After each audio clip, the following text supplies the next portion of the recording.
en direct du Cochon Hardy. L'avez-vous peut-être reconnu? C'est le némésis de Louis Alliot au conseil municipal. C'est bien sûr. Alors, c'est toi qui sais dire mon Bruno nom. Noguered. Donc, est-ce que tu as de la descendance du Noguered qui a fait cramer les Templiers? C'était Nogaret. Ah. Mais les origines sont toutes les mêmes. C'était des gens qui avaient quelques champs de noyers il y a quelques années. Ah, voilà. Et donc dans tout un tas de langues, on retrouve cette origine. Je t'ai posé la question, je renvoyais les rois maudits. Pour ça. C'est pour ça, c'est bien. Donc, toujours envie d'être maire de Perpignan ou pas, ou tu préfères que ce soit Christophe Euzet pour dire. Je ne me suis jamais posé la question de savoir si je rêvais d'être maire de Perpignan ou de ne pas être maire de Perpignan. C'est pas tout à fait mon sujet du moment. Un rêve avant d'y être, un cauchemar quand on y est.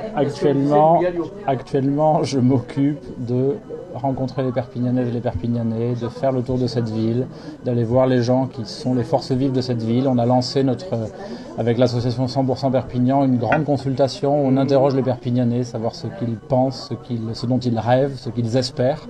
Je crois que Perpignan est une ville qui a un gros potentiel, qui est très largement sous-exploité. Et ça fait peut-être un peu longtemps qu'on le raconte, c'est peut-être faux, c'est peut-être une illusion. Oui, je crois que dans la vie, il faut toujours avoir de grandes ambitions et de grands rêves. Et Perpignan doit avoir de grandes ambitions et de grands rêves, parce que c'est une ville qui le mérite. Et je suis frappé de voir les milliers de Perpignanaises et de Perpignanais qui ont répondu à notre consultation, qui ont donné leurs coordonnées pour être tenus au courant, et qui ont fait part de grandes idées. On est pas loin de 3000 là. Et ça va continuer encore jusqu'à Noël pour avoir le maximum de réponses, et on exploitera tout ça en début d'année prochaine et on en fera part. C'est pas mal, mais est-ce que sur 120 000, c'est assez? Alors déjà, je pense que dans les 120 000, il y a quand même quelques enfants, quelques personnes qui ne sont pas aptes à répondre à cette consultation. Après, on peut toujours, et c'est juste, regretter que plus d'habitants de nos villes, mais c'est valable dans toutes les villes de France, ne s'engagent pas davantage sur le plan municipal, sur le plan associatif, sur le plan sportif, et que beaucoup restent chez eux. Et c'est d'ailleurs un drame pour notre société tout entière. Et il faut motiver pour que cette participation augmente. Mais 3000, c'est déjà significatif. Ça donne un bon aperçu de ce qu'est la ville, de ce que sont ses habitants, de ce qu'ils sentent, de ce qu'ils vivent, de ce qu'ils attendent et surtout de ce qu'ils espèrent. Alors, continuons, parlons chiffres. Le point de basculement de la mairie se situe à 4000, 5000 voix, c'est ça? Non, logiquement, normalement, il y a quand même 65 000 inscrits, donc on peut espérer que la majorité se joue aux alentours de 25 000 voix. C'est comme il y a une participation assez large, donc il faut convaincre beaucoup de Perpignanaises, mais c'est effectivement une des difficultés. D'ailleurs, la précédente élection municipale s'était jouée avec un taux de participation extrêmement bas.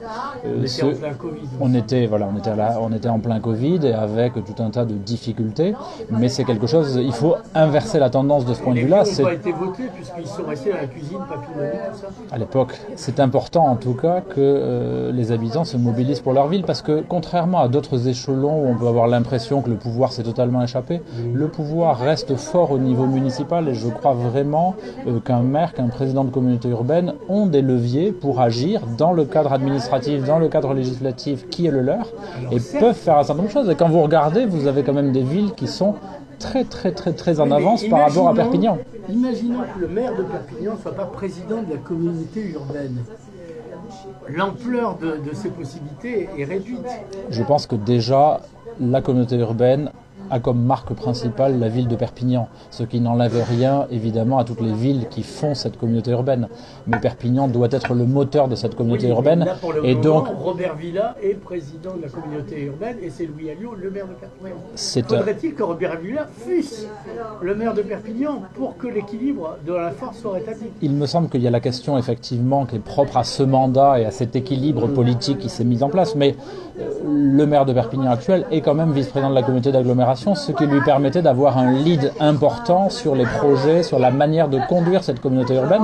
Et donc il peut encore, et il lui reste encore un an pour s'investir, pour essayer d'inverser cette tendance et de faire que Perpignan est une place éminente au sein de la communauté urbaine. ça c'est logique. De toute façon, le poids principal, j'ai pas dit la lourdeur, j'ai dit le poids principal. Je pense que c'est logique parce que la marque Perpignan est la marque forte de ce territoire. J'ai tendance, je le dis souvent, mais si Perpignan va bien, c'est l'ensemble du département qui ira bien. Si Perpignan va mal ou éternue, c'est l'ensemble du département qui est malade. Et c'est quelque chose qui est essentiel aujourd'hui à comprendre.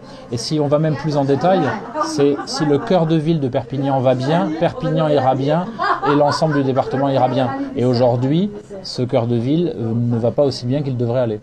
Oui, il y a le cœur qui a des dératés, on dirait. On y est justement là, en plein cœur de ville. C'est quoi un cœur de ville attractif? Puisque là, pour le moment, c'est pas ça, quoi. Moi je suis puni, j'y vis, si j'ose dire. Donc, vous avez parfaitement répondu, c'est-à-dire que vous avez parfaitement dit les choses. Dans une ville, entre guillemets, ordinaire, habiter au cœur de ville, vivre au cœur de ville, c'est un privilège. À Perpignan, c'est malheureusement trop souvent une punition. Donc il faut déjà inverser cette tendance. Vous aviez un article récemment là, dans Le Monde, hier ou aujourd'hui, dans lequel on rappelait que l'ensemble du centre-ville de Perpignan était classé dans les quartiers prioritaires de la ville, dans les fameux QPV. Et que c'était la seule ville de France qui avait cette particularité. Donc on voit bien qu'on a quand même une particularité qu'il faut corriger. Aujourd'hui, il faut arriver à faire... Ça veut dire qu'il faut virer les pauvres du cœur de ville? Je crois que la question ne se pose jamais en ces termes-là. Déjà, vous avez 20 et quelques % de logements vacants, voire un peu plus sur le cœur de ville. Il y a 20% quasiment au niveau de la ville tout entière. Donc ça laisse largement de la place pour attirer des populations, pour attirer des talents, sans virer, entre guillemets, ceux qui sont déjà là. Le vrai sujet du cœur de ville, il est clairement son attractivité en termes d'habitat. Comment on fait qu'un certain nombre d'actifs, un certain nombre de familles avec enfants, un certain nombre de commerçants, un certain nombre de gens qui travaillent dans le milieu de l'entreprise puissent venir habiter au cœur de ville de Perpignan, parce qu'on ne résoudra jamais la question du cœur de ville de Perpignan sans une population. Trop souvent, on le traite en parlant des parkings, en disant le cœur de ville de Perpignan va mal parce que l'offre de stationnement n'est pas correcte, n'est pas adaptée.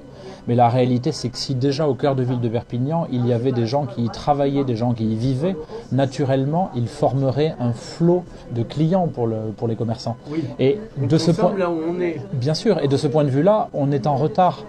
On a agi de manière un peu décalée. Dans beaucoup de villes, il y a une trentaine d'années, on a construit des zones d'activité en extérieur de ville dans lesquelles on a transféré ou on a permis à beaucoup de professions libérales d'aller s'installer. À Perpignan, Technosud me semble ne pas être le point qui a le mieux fonctionné, c'est-à-dire qu'on a très clairement installé à Technosud un certain nombre de professions libérales qui jusque-là vivaient en cœur de ville et se sont retrouvées en périphérie de ville et du coup ne vivent plus la vie, n'y consomment plus, voire finissent par ne plus y habiter. Et puis s'il n'y a pas de bon transport en commun, c'est encore plus compliqué. Ça c'est un autre échelon encore qui vient, mais d'abord l'échelon premier c'est qui habite en cœur de ville, quelles sont les incitations fiscales, quelles sont les incitations qu'on peut mettre en place, quels sont les outils dont on dispose en termes de réhabilitation urbaine pour faire du cœur de ville un lieu qui soit le lieu dans lequel on a envie de vivre. Et je crois qu'il y a une question d'envie qu'il faut recréer à Perpignan. On doit avoir envie de vivre en cœur de ville parce que c'est là le cœur battant de la ville. Et aujourd'hui, il y a un travail important à mettre en œuvre de ce point de vue-là. Vous avez ensuite la question de qu'est-ce que va être l'offre commerciale d'un centre-ville. Moi, je suis convaincu que le cœur d'une ville est normalement, le cœur d'une ville-centre comme Perpignan, est le plus grand centre commercial du département en réalité. A priori. Par contre, c'est un centre commercial qui n'est pas celui que vous pouvez retrouver dans une galerie marchande, dans une galerie commerciale. C'est un centre commercial qui est atypique, voilà, exactement. Et vous avez des exemples de villes. Moi, j'ai toujours été frappé, par exemple, par une ville comme Albi, dans laquelle vous n'avez pas un commerce vacant, mais dans lequel vous n'avez aucune franchise, aucune grande chaîne. Et j'ai été frappé aussi il y a quelques jours quand la presse locale a annoncé que Zara quittait le centre-ville de Figueres, de voir que les commerçants, les élus de Figueres s'en réjouissaient en disant ça va nous permettre de trouver un second souffle pour notre centre-ville et de le réinvestir d'une autre manière avec une autre type de clientèle et autre chose. Zara partout, justice nulle part. Et je crois fondamentalement que c'est ça qu'il faut arriver à trouver à Perpignan, c'est-à-dire un centre-ville qui soit totalement atypique et on voit aujourd'hui plein de commerçants commerçants qui commencent à s'installer, de jeunes commerçants qui ont une fibre, qui ne sont pas alors des historiques du commerce de centre-ville de Perpignan, qui n'ont pas forcément de lien avec les familles propriétaires des locaux du centre-ville de Perpignan. Disons que c'est le syndrome, c'est toujours la difficulté quand on est commerçant de ne pas devenir un rentier du commerce. Et c'est difficile de se réinventer, surtout dans un climat qui est difficile. Mais il ne faut pas confondre en fait avoir un commerce et tenir salon pour ses copines en fait. Et je crois que de ce point de vue-là, il y a un véritable renouveau qui peut se faire à Perpignan avec de nouveaux commerçants, avec des gens qui arrivent avec cet état d'esprit de considérer qu'on a la chance d'avoir un trésor entre nos mains et qu'il faut juste un moment ou un autre le faire vivre. Et de ce point de vue-là, il est vieux. Comme on arrivait à mais vous savez, tous les discours sont toujours vieux parce que finalement on se répète depuis les commencements du monde et les problématiques qui se posent sont toujours les mêmes. Il n'y a rien de nouveau sous le soleil, dit le proverbe. On dirait chez les vélos, c'est une question de cycle. Exactement. Après, il y a les volontés, il y a les paroles. Vous savez, c'est la grosse difficulté en politique. Moi, c'est un truc que j'ai bien compris. Non, mais le verbe incarné. Non, mais il y a autre chose en politique. C'est-à-dire que dans le monde de l'entreprise, d'où je viens, on ne communique que sur ce qu'on a fait. Dans le monde politique, par définition, on communique en général sur ce qu'on ne fera jamais.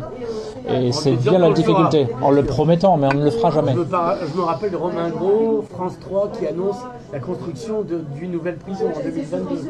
Elle viendra sans doute un jour ou l'autre, et je crois que le projet avance, mais il avance à une lenteur quelquefois, à une vitesse administrative, on va dire.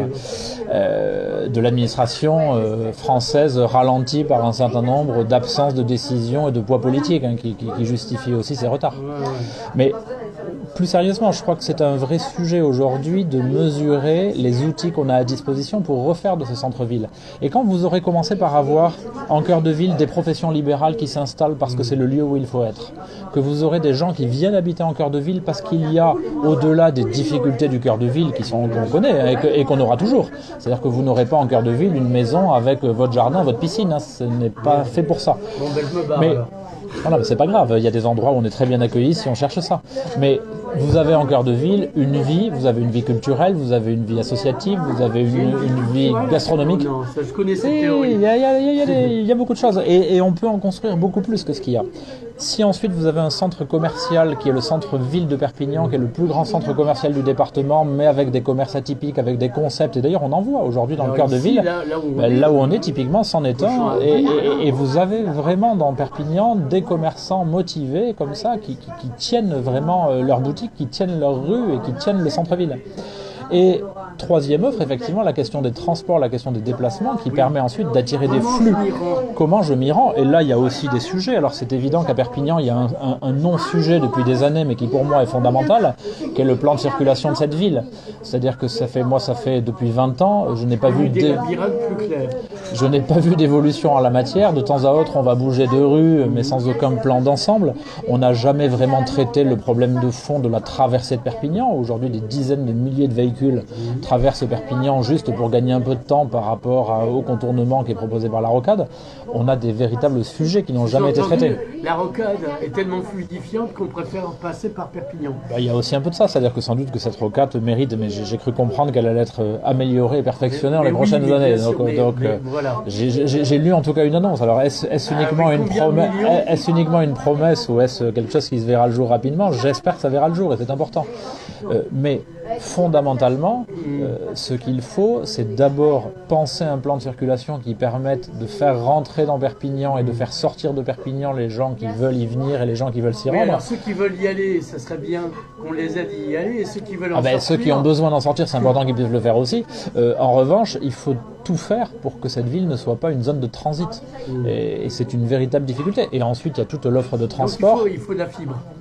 Il faut de la fibre efficace. Et vous avez ensuite toute l'offre de transport qui est à repenser aussi, parce qu'on a des problématiques de vitesse commerciale, on peut le dire comme on veut, mais quand vous voyez que pour venir du sud, c'est la vitesse à laquelle un bus se déplace réellement, c'est-à-dire la vitesse à laquelle objectivement il remplit le service pour lequel il est. À l'extérieur de la vitesse n'est pas la même vitesse qu'elle est vécue à l'intérieur du bus. C'est-à-dire qu'à l'intérieur du bus, quand vous montez Porte d'Espagne et qu'1 heure et quart après vous êtes à l'hôpital, vous vous dites que la vitesse vitesse commerciale n'était pas rapide. Vaut mieux y aller en drone. Voilà. Donc il vaut mieux y aller en téléphérique le jour où le téléphérique sera en place. Mais non, plus sérieusement, il y a un vrai sujet de ce point de vue-là. Mais c'est un art qui est difficile, parce que dès que vous touchez au plan de circulation, vous touchez aux habitudes des uns et des autres. Donc soit vous avez une vision très, je dirais, clientéliste de la politique et ne rien. Non, mais c'est important de ne rien faire dans ce cadre-là, parce qu'au moins vous êtes certain de ne choquer personne. Voilà. Vous ne déstabiliserez aucune bonne ou aucune mauvaise habitude. Donc c'est important de rester dans ce cadre-là. Mais je crois que sérieusement, Perpignan peut plus permettre cette espèce d'attentisme.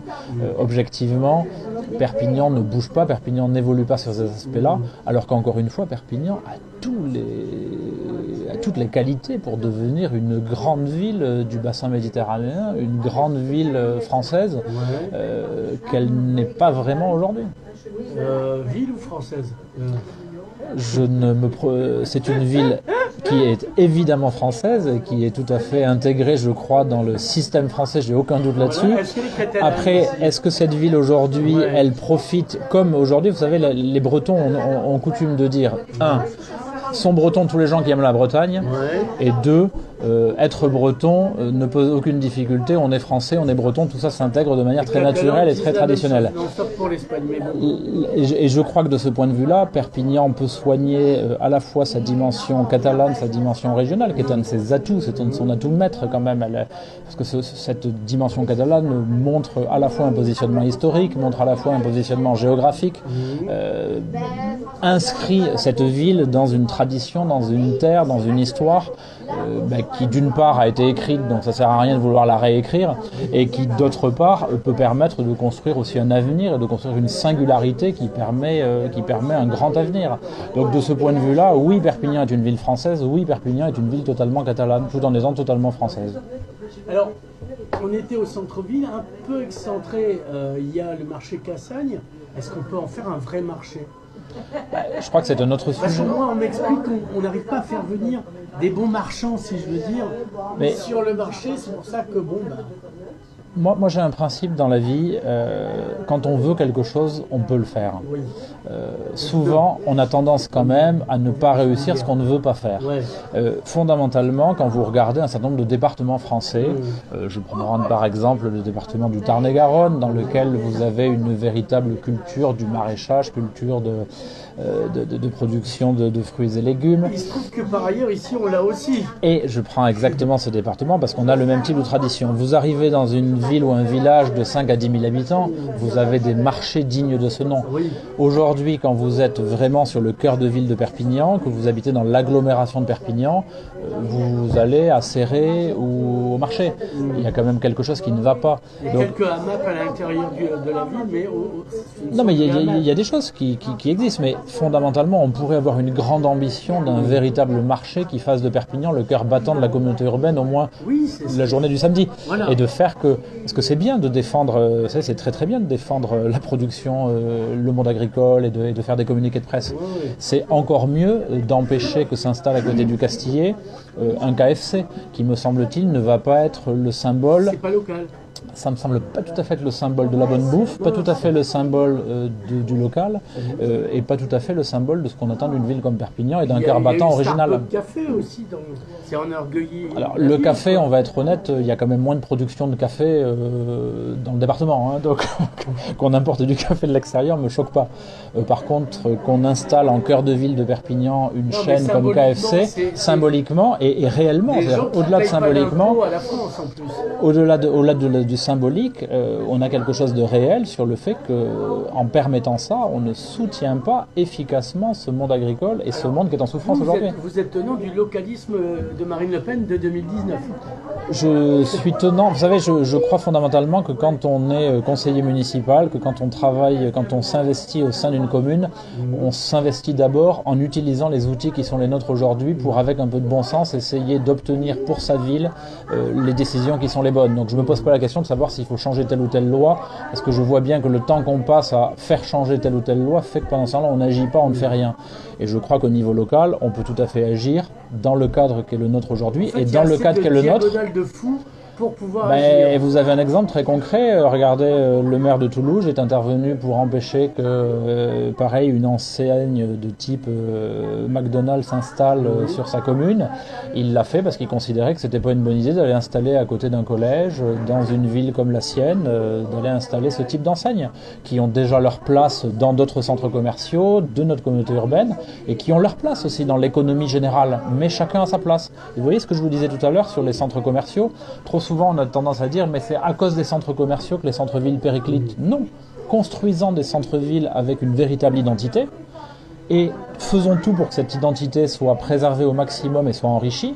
Et ces centres-villes et ces centres commerciaux de centres-villes existeront à côté des centres commerciaux de grande surface tels qu'ils sont aujourd'hui et draineront un public différent, draineront peut-être le même public qui y trouvera des choses différentes. On peut construire quelque chose, mais il ne faut pas tout mélanger. Donc pour moi, on ne peut pas avoir en cœur de Perpignan une enseigne de restauration rapide de ce type-là. Parlez-nous de la rue des Augustins.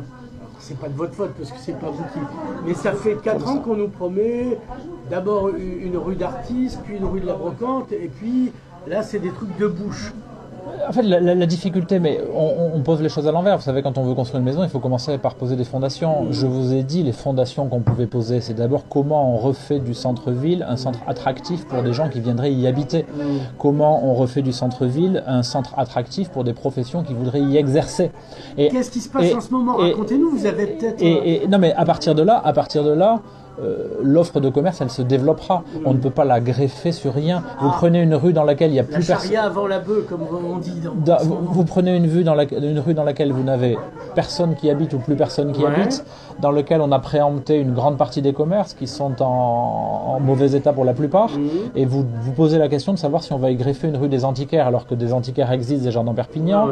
Ils sont déjà présents place Gambetta ou dans les rues environnantes, et on va les voir en leur disant vous n'avez qu'à venir rue des Augustins, on va faire une rue des antiquaires. Ça n'a pas beaucoup de sens. C'est méconnaître les règles du commerce. Aujourd'hui, il faut d'abord une offre et une demande. Si vous n'avez pas de demande, vous ne pourrez pas faire une offre.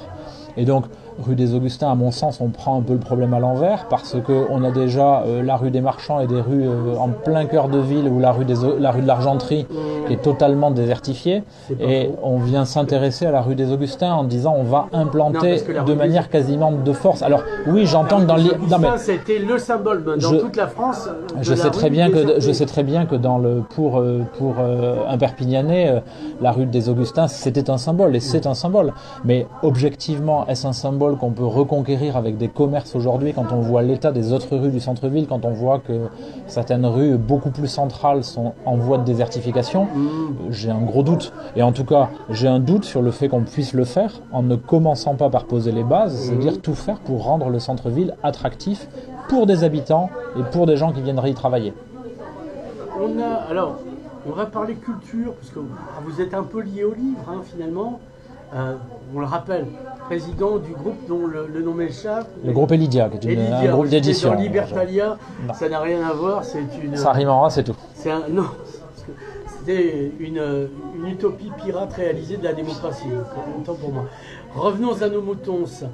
Donc, est-ce qu'il y a nécessité d'une production, du soutien à la production littéraire locale de qualité, bien sûr, puisque après tout, on a des produits locaux de qualité et il faut, tant pour le local que les gens aient une visibilité de ce qui se passe chez eux en vrai, au-delà de la presse, que pour dire, vous savez, ici on est bien, donc venez y investir, une production locale d'auteurs, etc., d'essais, etc. Vous savez, pour moi, le monde culturel, il s'appuie avant tout sur un savoir... Alors, à la base d'un artiste, il y a toujours un savoir-faire artisanal, c'est-à-dire un savoir-faire d'artisan.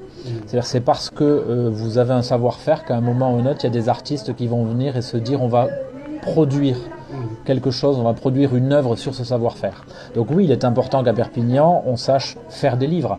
Après, c'est ce savoir-faire-là qui fera que des grands écrivains locaux, que des auteurs locaux vont pouvoir trouver maison à leur mesure et qui leur permettra de s'exprimer et d'écrire. Mais c'est valable dans tous les domaines. Il faut d'abord soutenir les productions artisanales. Si on soutient le travail autour du grenat, on aura demain des grands créatifs qui se diront « Tenez, vraiment, je vais venir à Perpignan parce que... » Ah non, mais je pense qu'il fait un travail remarquable autour de la vie du grenat. Il faut continuer, mais on a besoin de soutenir des artisans. C'est-à-dire que le point de départ, c'est l'artisanat. si l'artisanat est fort, si l'artisanat est développé, si on a des savoir-faire propres ici, les plus grands s'intéresseront à notre région, s'intéresseront à notre ville, s'intéresseront à nos savoir-faire. Donc c'est ça, pour moi, la construction culturelle. Pour moi, la question culturelle, elle commence par se poser avec le soutien à une pratique artisanale qui ensuite deviendra pratique artistique. Et en plus, on a une chance inouïe dans cette ville, c'est qu'on est une ville de lumière. Et les peintres de beaucoup de générations ne s'y sont pas trompés. Ils sont venus ici parce qu'il y avait un matériau ici qui était propre. Donc si en plus on leur apporte un soutien logistique, si on leur apporte un savoir-faire, la culture vivra à Perpignan. C'est beau, on en fera un t-shirt. Un meuble peut-être, enfin bon, passez. Il y avait, pour la culture, il y avait les beaux-arts, dont la mairie nous a promis la réouverture. Alors est-ce que vous pensez qu'il y a une utilité à réouvrir les beaux-arts ici, d'une part ou pas du tout, parce que finalement... je vous l'ai dit tout à l'heure, le propre du politique, c'est qu'il promet ce qu'il ne fera jamais. Donc je n'écoute plus les promesses des politiques. Il y aura jamais de radio gitane chez Alliot. Je vous laisse réjuger de la réalisation de ces promesses-là. Non, une école, pour moi, ça va exactement dans le sens de ce que je vous disais. C'est-à-dire que quand on a un savoir-faire technique, quand on a un savoir-faire artisanal, quand on sait faire quelque chose, ensuite, ça ouvre la porte à la création et à la culture et ça permet de faire vivre des artistes. Donc c'est évident que moi, tout ce qui va permettre l'éducation, va demain être le point de départ d'une vie culturelle et d'une vie riche. De ce point de vue-là. Alors, la difficulté, elle est toujours celle-là, puisque quand on commence, vous savez, il y a beaucoup de choses qui dans la vie se terminent par des questions financières et par des questions financières et par des sujets financiers. Non, mais c'est quand on ne veut pas en parler qu'on finit par en parler. Oui. Mais tout ça, effectivement, se finance. Après, aujourd'hui, vous avez des territoires entiers qui ont réussi à attirer des mécènes, à attirer des grandes fondations, à attirer de l'argent. Financement privé. Je crois à la coparticipation entre le privé et le public. Je vois pour le théâtre de l'Archipel. Je crois. Je vois vraiment. Je pense que c'est un point important d'attractivité d'une ville quand un maire est capable d'avoir, par un réseau de connaissances, par un réseau de relations, cette capacité à faire venir des investisseurs.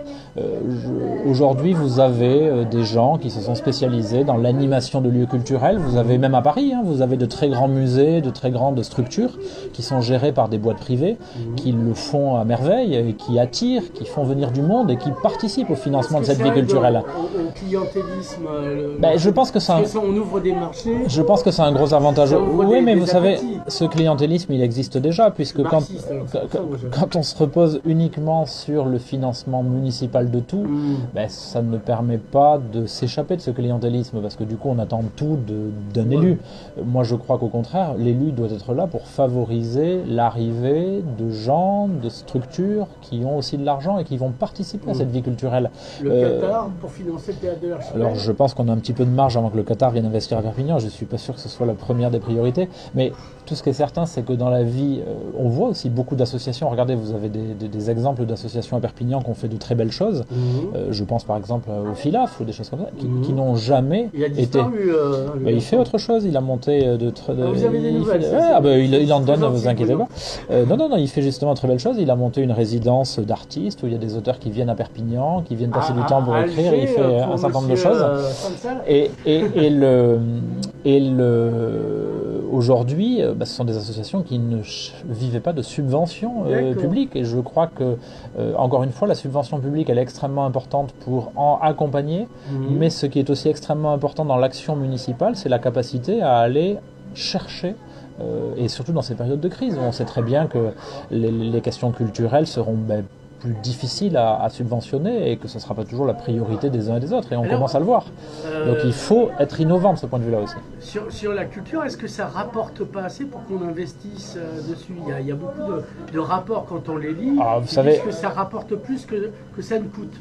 Vous savez, on peut tout écrire et tout faire dire déjà aux chiffres. Et d'autre part, quand il s'agit de culture, d'éducation, la véritable question, elle est de savoir ce que ça rapporte en termes de civilisation et en termes de capacité à vivre ensemble. Donc à partir de là, je trouve que la capacité, quand on apprend à lire à un gamin, je ne sais pas si on se pose la question de savoir combien ça coûte de lui apprendre à lire, mais si on en voit ensuite les conséquences et les impacts sur l'ensemble de la société, on ne se pose plus la question en termes uniquement financiers. Donc évidemment, gamin qui sait lire ne devient pas dealers? Évidemment, alors il y a sans doute un certain nombre de... Je pense que beaucoup de dealers savent lire et compter, mais donc preuve que ça ne suffit pas de savoir lire pour se sortir de tous les pièges de cette société. Mais je crois fondamentalement que la vie culturelle, c'est avant tout un apprentissage de la liberté aussi. C'est le moyen de conquérir une vraie liberté. La liberté, pour moi, c'est quand vous êtes en haut d'une falaise, c'est la capacité à choisir de ne pas se jeter en bas. C'est ça la liberté. Donc la capacité à poser des bons choix dans votre vie qui vont vous permettre... Ils ont eu raison de se jeter de la falaise. Je ne sais pas s'ils ont eu raison, je ne sais pas si ils n'ont pas manqué à l'humanité par la suite, mais s'ils n'ont pas manqué à un certain nombre de personnes. On le saura pas parce que... La liberté, c'est ça, c'est cette capacité à choisir ce qui est bien pour vous et pour l'ensemble de la société. Et c'est un apprentissage qui est long. En tant que chrétien, vous avez une vision de la liberté. Je ne me pose pas la question de ce point de vue-là, je me pose la question en tant que... Le libre arbitre, c'est autre chose. Le libre arbitre, c'est la capacité... Il y a un lien. Le libre arbitre, c'est la capacité à choisir d'aller à droite ou à gauche. Oui. Oui, mais la liberté, c'est la capacité à aller ou à droite ou à gauche, mais de choisir finalement la route qui est la meilleure. Et c'est mieux. Ça va plus loin. C'est plus précis. Qu'est-ce que le meilleur là le meilleur pour soi et pour la société tout ensemble. Voilà. Et donc de ce point de vue-là, la culture est essentielle parce qu'elle est l'outil d'apprentissage de cette liberté, l'outil d'émancipation qui permettra cette liberté. Et aujourd'hui, cette liberté, elle est aussi menacée. Elle est menacée parce que les temps consacrés aux réseaux sociaux, les temps consacrés au numérique par certaines générations et maintenant par toutes les générations, les empêchent quelquefois d'acquérir cette véritable liberté et les enferment plus qu'autre chose. Le problème, c'est pas les réseaux sociaux, c'est que l'outil est considéré comme une fin. Jamais l'outil n'est un problème en tant que tel, c'est l'usage qu'on en fait qui devient un problème, évidemment. Moi, j'ai connu un ami, il avait une bêche, par exemple. Ça dépend ce qu'il en fait, sa bêche. Donc, on s'achemine petit à petit vers la fin, en général. Mais, on n'en a jamais été aussi près, en tout cas. Après le bardo Todol, donc le livre des morts tibétains, on meurt à chaque seconde. Donc, la question c'est, là, on est dans un temps, si la France, la planète et le Soleil continuent de durer, on est entre l'inéligibilité et 2026. Qu'est-ce qu'on fait dans l'intervalle quand on se propose comme vous d'agir pour le bien public? Vous voyez, alors déjà, moi je n'ai qu'un seul souhait, c'est que le maire de Perpignan ne soit pas empêché d'agir. Oui. Il a un mandat qui va se terminer en 2026, je rêverais qu'il agisse jusqu'à la fin de ce mandat. Dans les urnes. Non mais je rêverais déjà qu'il agisse. Oui. Fondamentalement, il a été élu pour ça, donc qu'il soit empêché le moins possible dans ces prochains mois, oui, et pour moi une nécessité, en fait, pour au moins qu'il agisse dans les 12 mois qu'il lui reste à faire de ce mandat. Après, moi je continue à faire ce que je fais déjà depuis plusieurs mois, même depuis plusieurs années. Je continue à rencontrer les habitants de cette ville, à essayer de comprendre les problématiques qui sont celles de cette ville, à essayer de trouver des solutions, parce que je crois qu'objectivement cette ville peut s'en sortir par le haut, et je crois qu'elle a tous les atouts pour s'en sortir par le haut.